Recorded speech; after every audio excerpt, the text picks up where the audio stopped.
গভীর বন, তার ভেতরে ছোট্ট একটি ফণী মনসা গাছ। গাছটির মনে কিন্তু এক ফোঁটাও শান্তি নেই।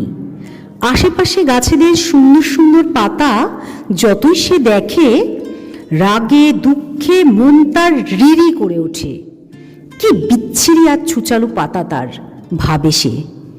সবসময়ই কেঁদে কেঁদে আফসোস করে, ছি ছি ছি, এমন বরাত, পাতা সব যেন রে করাত, সরাত সরাত শব্দেতে জ্বালা ধরে, উহুহু বর্ষা ফলক, খোঁচা দেয় রক্ত ঝলক, পলক পলক মনটা কেমন করে। হাইগো বনের পরি, নিয়ত তোমায় সরি, করুণা করো বাচ্চা গাছের পরে। এমন সময় সে পথ দিয়ে যাচ্ছিল বনের পরী।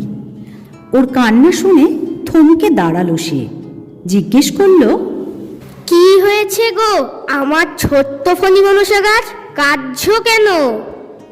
তুমি এসেছো বনের পরি, তোমার পায়ে পড়ি, আমার এই বিতিকিচ্ছিরি পাতাগুলি তুমি পাল্টে দাও।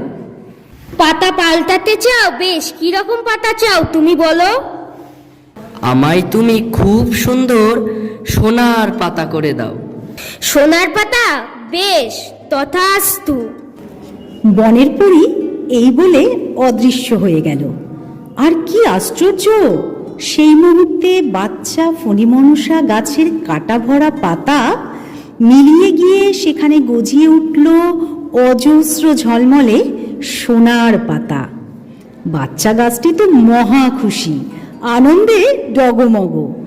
এমন সময় সেখানে এসে উপস্থিত হলো কানে জবা ফুল গোজা বাবরিওয়ালা একদল ডাকাত। হারে রে হারে রে হারে রে হারে রে, লুটে পুটে খাই, বারের ধরিব যারে রে, মোদের সঙ্গে শক্তি থেকে বা পারে রে। সহসা সেই জোয়ান ডাকাত দলের নজর পড়ল সোনার পাতা ভরা ছোট্ট ফণী মনসা গাছটির দিকে। আরে রে আরে রে আরে রে আরে রে, গাছটা নুয়েছে সোনার পাতার ভারে রে, ছিঁড়ে ছিঁড়ে নিয়ে বড় লোক হয়ে যারে রে, হারে রে হারে রে হারে রে হারে রে। বলতে দেরি আছে, কিন্তু নিতে দেরি নেই। নিমেষ মধ্যে ডাকাতেরা সব সোনার পাতা ছিঁড়ে নিয়ে পোটলা বেঁধে ওকে একেবারে ন্যাড়া করে রেখে গেল। আর তক্ষুনি কান্নায় ভেঙে পড়ল ছোট্ট ফণী মনসা গাছ। আহ, উহ, ওহ, আহাহা ব্যথায় মরি, হাইগো বনের পরি, আবারও তোমায় সরি, করুণা করি বাঁচাও এসে মোরে। আবার কি হলো গো তোমার ছোট্ট মেয়ে? দেখো দেখো বনের পরি, চেয়ে দেখো, ডাকাতেরা আমার কি হাল করে রেখে গেছে, সোনার পাতা আর চাই না। তাহলে তুমি কি চাও? এবার তুমি আমায় কাচের পাতা দাও। কাচের পাতা? বেশ, তথাস্তু। বনপরি অদৃশ্য হবার সঙ্গে সঙ্গে ছোট ছোট কাচের পাতায় ঝলমলিয়ে উঠল ফণী মনসা গাছের সারা অঙ্গ। সেই কাচের পাতার উপর সূর্যের কিরণ পড়ে রামধনু রং ঝিকিমিকি খেতে লাগলো। মৃদুমন্দ বাতাসের দোলা লেগে সুমধুর টুংটাং শব্দ হতে লাগলো। কিন্তু এমন সময় আকাশ দিয়ে ধেয়ে এলো দুর্দান্ত ঝড়।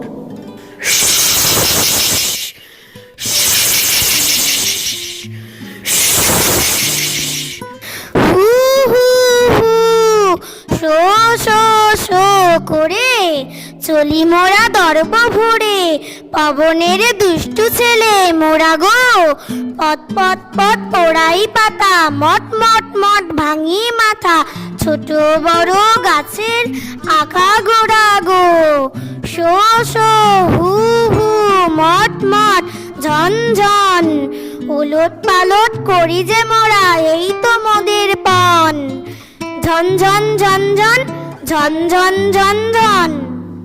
ভয়ানক ঝড়ে কিছুক্ষণের মধ্যেই ফণী মনসা গাছের কাচের সমস্ত পাতা ধাক্কা খেয়ে খেয়ে গুঁড়ো গুঁড়ো হয়ে চারিদিকে ছড়িয়ে পড়ে গেল। একসময় ঝড় থামল আর শুরু হলো বাচ্চা গাছের অঝোরে কান্না। হাই হাই বনের পরি, তোমারে আবার সরি, এসো গো তরা করি, করুণা করি বাঁচাও এসে মোরে। আবার কাঁদছো কেন গো আমার ছোট্ট মেয়ে? চেয়ে দেখো কি সর্বনাশ হয়েছে আমার, কাছ ফাছ আর চাই না, তুমি আমায় এবার পালং শাকের মতো সুন্দর সবুজ কচি পাতা দাও। আচ্ছা বেশ, তথাস্তু। পরি অদৃশ্য হতেই ছোট্ট ফণিমনসার গা ভরে দেখা দিল পালংয়ের মতো কচি নরম সবুজ পাতা। দেখলে চোখ জুড়িয়ে যায়। আহ, কি শান্তি! ছোট্ট গাছটির এবার দিমাকে যেন মাটিতে পা পড়ে না। মৃদুমন্দ বাতাসে হেলতে দুলতে লাগলো সে মজা করে। কিন্তু কি সর্বনাশ! একটা ছাগল এদিকে আসছে যে।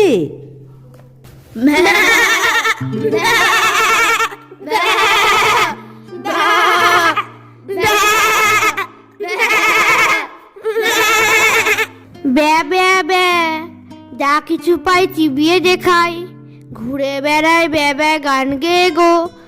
মোর কাছে সব লাগে মিষ্টি, ভগবানের বেবাক সৃষ্টি। যা কাছে পাই চিবিয়ে গিলি, জুতো থেকে পানের খিলি, পেটখানারে চাক করি সব খেয়ে গো। ওমা কি ভয়ানক, দয়া করো বাঁচাও আমায়। ব্যা ব্যা ব্যা, ব্যা ব্যা ব্যা পালং পাতা, আগে তোর মুড়াই মাথা, জিভে জল ঝরছে তোরে পেয়ে গো। তারপর কিছুক্ষণের মধ্যে ছাগলটা কচি কচি পালং পাতাগুলিকে কচকচ করে খেয়ে ফেলল। অবশেষে ছাগল চলে গেল। কোথা গো বনের পরি, তোমারে আবার সরি, ঘাট হয়েছে কানে ধরি, করুণা করি বাঁচাও এসে মোরে। শোনো গো আমার ছোট্ট মেয়ে, আমি কাছে থেকে সব সচক্ষে দেখেছি। নিজের অবস্থায় আর নিজের চেহারা নিয়ে যে সন্তুষ্ট না থাকে তার তোমার মতোই দুর্দশা হয়, বুঝলে? শিক্ষা কিছু হয়েছে কি? এবার বলো কি চাও? আর কিছুই চাই না বনপরি, খুব শিক্ষা হয়েছে আমার, আমায় আমার ওই কাটা ভরা ছুচলো পাতায় ফিরিয়ে দাও দয়া করে, সেই আমার শতগুণে ভালো। এই ন্যাড়া হাড় ঝিরঝিরে চেহারা আমি আর সইতে পারছি না।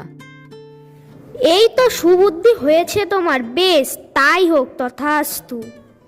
দেখতে দেখতে ফণিমনসার গায়ে তার নিজের রসভরা মোটা পাতা হয়ে গেল। আর কখনো সে মিছে বায়নাক্কা করেনি।